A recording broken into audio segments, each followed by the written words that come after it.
예, 안동대 김진태 교수입니다. 이번에 이제 강의할 내용 자체는 직관과 계시와 사회과학과 연관설, 이것이 긴밀한 관계를 맺고 있다라고 하는 사실을 이제 또 저 관심 분야가 여기 있다는 이야기죠. 우리가 복지, 특히 제가 강의하고 있는 것이 사회학, 사회복지라고 하는 그 사회과학 쪽입니다. 사회학이나 사회복지나. 특히 이제 사회복지를 지금 강의할 때에 복지 실천이나 복지 정책에 있어서의 중요한 내용들이 많이 있습니다. 그 중에서 이제 복지의 실천에 있어서의 복지 방법은 크게 제가 볼 때는 인성 방법, 영성 방법으로 나눠지고 그 지향하는 바, 복지의 국가나 나라나 지향하는 그런 지향성은 그 다음에 거룩함 이런 쪽으로 이렇게 나눠지지 않느냐 해서 크게 나누어서 이렇게 나눠진다.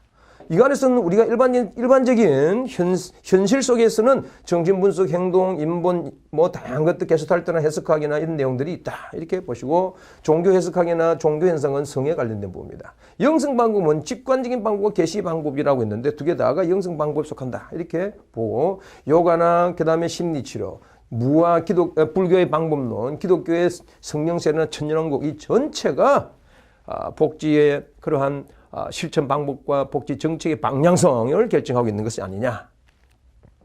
직관이라는 것은 우리가 잘 알다시피 대체로 사유수단을 사용해서 성립하는 간접적인 이성적인 인식과는 구별되고 때로는 대립하기도 한다.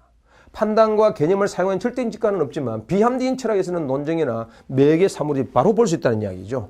이러한 직관은 기독교는 불교의 영성을 아주 발달되어 있는 사람들이 이제 하기도 합니다. 도가 깊은 사람일수록 강화되지만도 약한 사람도 있다.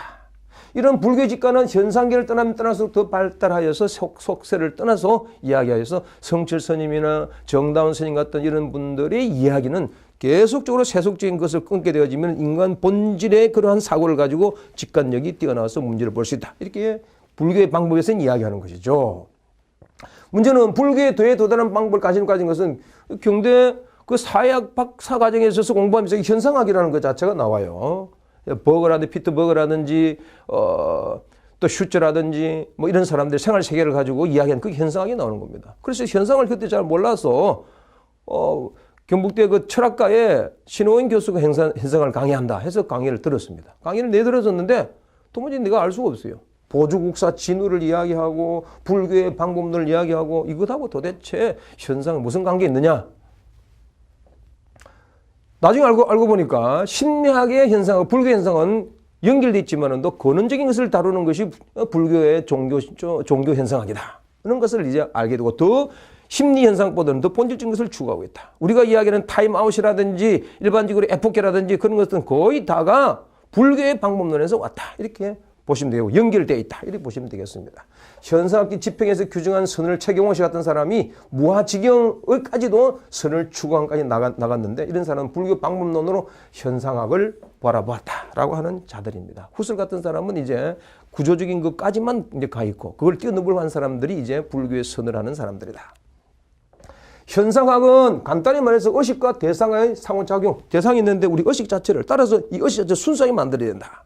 라고 하는데 그 순수한 의식을 만들어야만이 본질적인 내용을 볼 수 있다. 수학에 있어서의 숫자, 또 레비스트라우스의 구조 이런 것들이 이제 의식을 순수하게 되게 되면 다 바라보인다.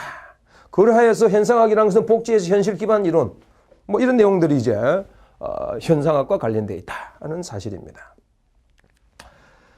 후설이라는 사람이 이제 가장 중요한 것은 우리의 의식 자체는 항상 어딘가에 지향을 하고 있다. 이렇게 보는 거죠. 그래 지향 자체를 순수하게 한 것을 찾아내기 위해서는 의식 자체를 가지치기를 계속 해야 된다. 그 가지치기 하는 자체는 뭐냐 하게 되면 타임아웃 내지는 에포케다는 이야기예요. 예? 우리가 복지에서 이야기하고 있는 타임아웃 자체는 에포케고 다시 완전히 본질적인 의식을 순수하게 만들면은 본질적인 것이 바로 보인다. 그런 이야기죠. 그것을 이제 에드먼트 후슬이라는 사람이 얘기했는데 후슬도 동양에 있는 그러한 사고방식을 많이 공부했습니다. 문제는 또 현상학과 함께 질적인 방법을 이끄는 것이 이 해석학인 거예요. 슬라이아는 마을을 중심으로 해서 성서 해석학이 나옵니다. 문제는 해석학이 가장 본질적인 것이 뭐냐? 글을 쓴 사람의 지평과 해석하는 사람의 지평이 서로 마주치는 거예요. 그것이 해석학의 본질인 겁니다. 그래서 정치, 경제, 사회문화, 인간 모든 것을 텍스트를 맥락을 중심으로 설명하고자 하는 것이 해석학이다. 불교에서 면벽 신민화에서 순수 의식으로 현상을 드러나여 추구하는 것이나 기독교 성령 충만한 상태가 되었을 때의 순수한 본질을 추구하는 것이 본질을 추구하는 것은 같다는 이야기죠. 가지치기를 해야만 된다는 이야기죠. 개인의 생각을 다 버려야 된다는 이야기죠. 문제는 불교는 순수 인간의 측면에 있어서 기독교는 성령을 받는 인간의 상태에 있어서 가지치기를 해야 된다라고 하는 것이 궁극적인 차이인 거죠. 본질을 추구하는 것은 본질은 맞습니다만 추구하는 방법이 전혀 다르다. 계시는 기독교와 불교의 공통된 사후세계를 이야기하잖아요. 문제는 불교는 인간의 편에서 신진리의 본질을 추구하는 방법이라고 하지만도 기독교는 신의 관점에서 인간을 설명하고 있는 것이죠. 신이 자신을 리뷰했던 얘기죠. 그래서 아까 저번 시간에 했던 이문열의 사람의 아들은 사람이 사람을 찾아나가는 방법을 이야기했는 것이죠. 사람이 사람 현실 속에서 비판하고 고발했던 내용들인 것이죠. 문제는 신이 인간이 되어서 인간 속에서 다시 부활하는 그런 쪽으로 가 있는 것이 기독교다. 신을 받는다는 차원에서 그래서 기독교는 불교보다는 오히려 무속신앙의 이야기와 더 신이라는 차원에서 이야기한다는 것은 불교보다는 오히려 무속신앙이 더 가깝다는 이야기예요. 물론 계시는 학자에 따라서 다르게 해석할 수 있습니다. 신이 직접 말할 때는 신을 음성을 받는 직접 계시는 이제 신구약을 쓴 사람들이 직접 음성을 들어서 이야기하잖아요. 또 그러한 직접적인 받는 계시와 더불어서 역사적인 계시도 있잖아요. 사회 계시를 말하기도 하고 자연 계시의 내용들이 각각 많이 다릅니다.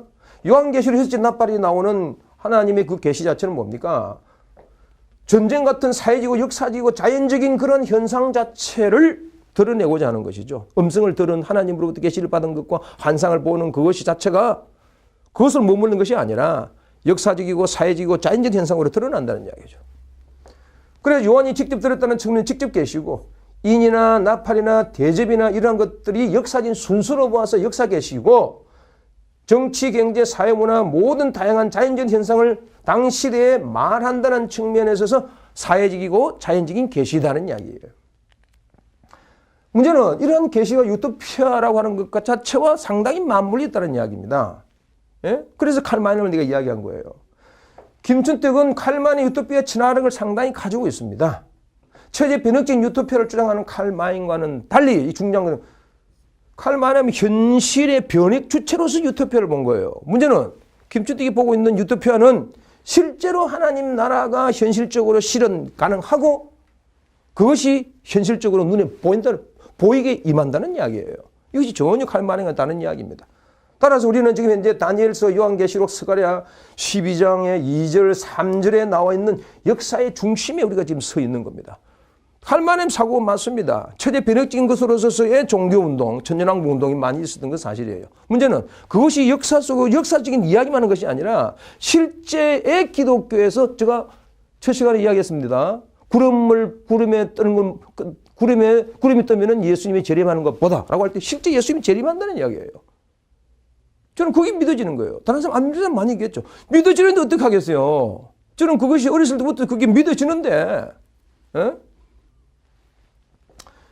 지금 현재 예루살렘이 혼처에 있는 잔이 되고 묵은 돌이 되어가는 것 1918년 5월 14일 자체가 엄청난 중요한 이야기인 거예요. 이게 예루살렘 자체가 혼처하게 있는 잔이 되고 묵은 돌이 되는 것을 2018년 5월 18일에 그걸 보고 있는 거예요, 지금. 그 다음 가설과 이론이 있습니다. 이 가설과 이론이라는 것은 검증되지 않는 이론이 가설이잖아요. 과거에 천지산인 약이 있었습니다. 이 약이 가짜 돼가지고 그 사람이 감옥에 갔어요. 문제는 그 약을 먹고 살아난 사람이 있었어요. 살아난 사람이 아니 우리 살았는데 왜 감옥에 가느냐 이거 데모를 했는 거예요. 조선시대 같다면 아무런 문제가 없습니다. 지금 이 이야기를 왜 하는 거 잘 들으세요. 문제는 50% 정도만 그렇게 효과가 있어서는 안 된다는 이야기예요. 전통적인 그런 조선시대에 있어서는 50%만 돼도 충분하게 약효가 있는 거예요. 그러나 지금은 과학사회는 50% 되면 안 된다는 이야기예요. 문제는 전부 다 95 내지는 99 내지는 99.9% 안에 들어와야만 비로소 그것이 의미가 있고 과학사회에서 인정을 받는다는 이야기입니다. 이거는 우리는 과학사회에서 살고 있기 때문에 그렇습니다. 문제는 과학을 벗어나 있는 비과학적인 사회에서는 그럼 이게 통하느냐? 이게 안 통하는 겁니다. 이걸 내가 이야기하고자 하는 거예요. 우리가 살고 있는 사회, 이 과학사회와 자본주의 사회는 불과 200년밖에 역사가 안 돼요. 200년밖에 역사가 안 되는 그것 자체가 95%나 99나 99.9라고 하는 그러한 과학의 합리적 틀 속으로 쫙 지금 현재 압축되어 있는 겁니다. 그러면 과학 바깥에 있는 그런 세계는 없느냐? 천만에 있다는 이야기예요. 우리는 이제 과학사회에 있기 때문에 이 방법이 99, 99.9, 95% 안에 있어야 하고 그 바깥에 있는 사람들은 전부 다 거짓이다, 사입이다라고 이야기한단 말이에요. 우리는 과학적인 사회이기 때문에 통계 검증으로 그러한 것을 요구하는 사회에 살고 있다는 이야기죠. 심리학, 사회학, 경제학, 경영학, 체육학, 영양학, 강구학, 사회과학의 모든 의학, 생명과학, 약학 전부 다 그렇습니다. 전부 다 95, 99, 99.9% 안에 다 들어가야 돼. 바깥에 있는 거는 전부 다 사입이야. 우리의 삶은 어찌 됩니까? 미래 인간은 점점 더 과학의 틀 속으로 쫙 가두어져서 나중에는 아이언 케이지라는 철장에 딱 가두어진다는 얘기죠. 99.2%, 99.9% 이후의 사고라는 사람들은 전부 잘못됐다 보는 겁니다. 이것은 100몇십 년 전에 막스 베버가 벌써 이야기하는 이야기입니다. 거대한 빅브라더 속에 계속 저 사람이 지금 몰려들어간다는 이야기예요. 영가설을 검증하셔야 영가설이 필요합니다. 영가설은 뭐냐? 영가설은 반대되는 가설인데 이 영가설을 이해를 못해가지고 학생들이 수업 시간에 계속 괴로워합니다. 영가설 이번 시간에 내가 팁을 하나 주는 겁니다. 특히 사회과학을 공부하는 사람들, 아까 했던 그런 관련된 과목을 공부하는 사람들에 있어서 영가설이 도대체 뭐냐? 오제 심슨이 있습니다. 예? 아주 미국의 풋볼 선수로서 대단했습니다. 굉장히 잘생겼어요. 이 장갑을 끼고 있는 겁니다. 그의 니콜 브라운과 연인 론 골드만 살해했습니다. 알겠어요? 사람을 살해했다는 거. 심정적으로, 물정적으로 봤을 때 한 7, 80%, 90%는 이 사람 죽겠다 보는 겁니다. 알겠어요?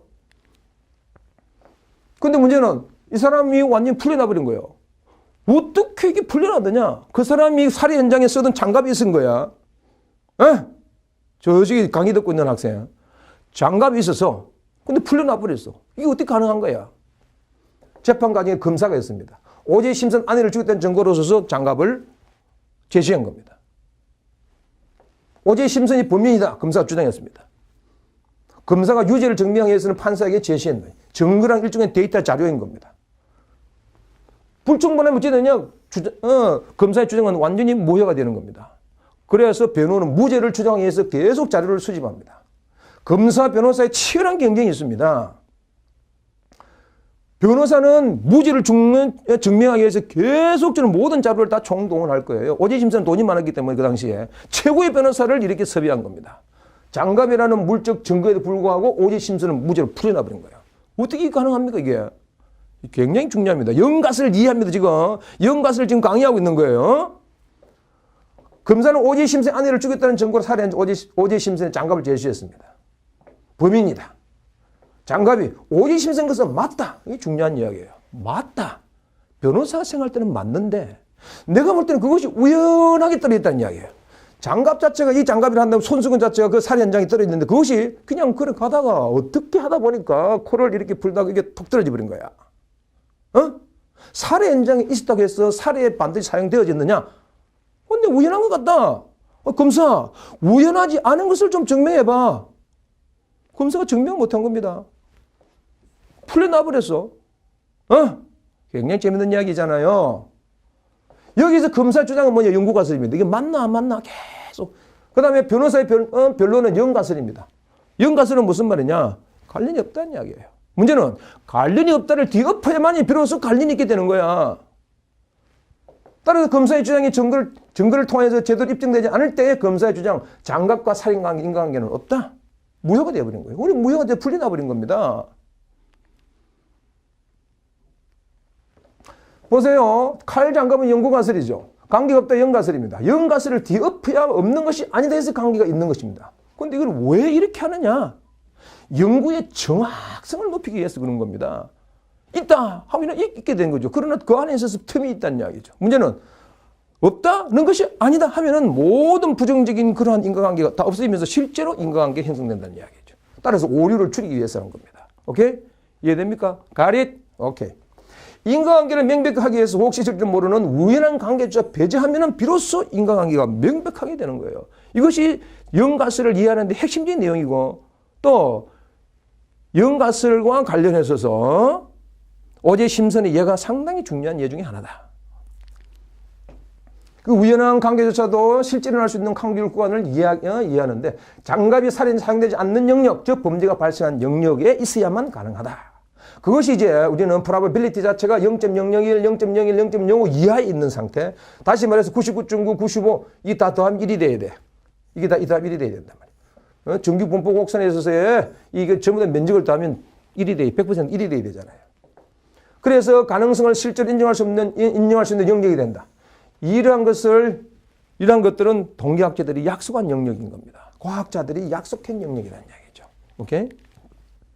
그래서 이런 정규 분포 곡선에서 0.05라고 하는 이러한 상황에 있어야만 비로소 영가설을 기억하고 연구가설이 채택되어지는 그러한 영역이다. 이것은 영가설이 채택되고 연구가설 자체가 인정되지 못하는 그런 영역이다. 다시 하나 더 예를 들면은 경제가 정치에 영향을 줄 것이다. 연구가설입니다.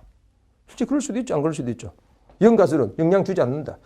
영가설 부정한 것은 영향을 주지 않는 것은 아니다. 그 말은 어찌 되느냐? 영가설은 영향을 주는 것이 된다는 이야기죠. 우리가 살고 있는 사회는 과학사회입니다. 따라서 과학사회는 끊임없이 95 내지는 99 내지는 99 내지는 99.9%를 추구해주는 그러한 합리적인 틀 속에 있는 사회인 거예요. 거기에 있어서는 아까 얘기했던 것처럼 의학, 약학, 경영, 정치학, 사회학, 심리학, 예술급 온 통계치를 하고 있는 것들은 다 그 속에 들어와야 비로소 의미가 있고 그 내용 자체가 진리고 그것이 진실이다 보는 겁니다. 문제는 이것도 양적인 방법이에요. 양적인 방법이 전부냐? 그렇지 않다는 이야기예요. 그건 질적인 방법이 또 있다는 이야기 했잖아요. 그 질적인 방법이 뭐냐? 해석학과 현상학적인 질적인 방법이 있단 말이죠. 복지에 있어서도 마찬가지 양적인 방법만 하는 것이 아니라 질적인 방법으로 해석학과 현상학 공부를 깊이해야 되는 겁니다. 그래서 직관과 계시의 방법을 공부를 깊이해야 된다는 이야기죠. 자본주의와 과학의 합리적 지배하는 사회는 7, 80%가 자연과학의 방법이지만 그것은 아까 칼마나임이나 딜타 같은 사람이 이야기했던 것처럼 자연과학 방법이지만은 더 문화적인 그런 사상을 연구하는 그러한 것은 분리시켜서 이해를 해야 된다. 이러는 거죠. 20, 30% 이해를 해야 된다. 그러나 사후세계 같은 영적인 측면은 99가 되는 것이 아니에요. 100% 신의 영역이기 때문에 계시가 일어나야 되는 거죠. 따라서 계시의 영역은 100%를 이야기하고 있는 겁니다.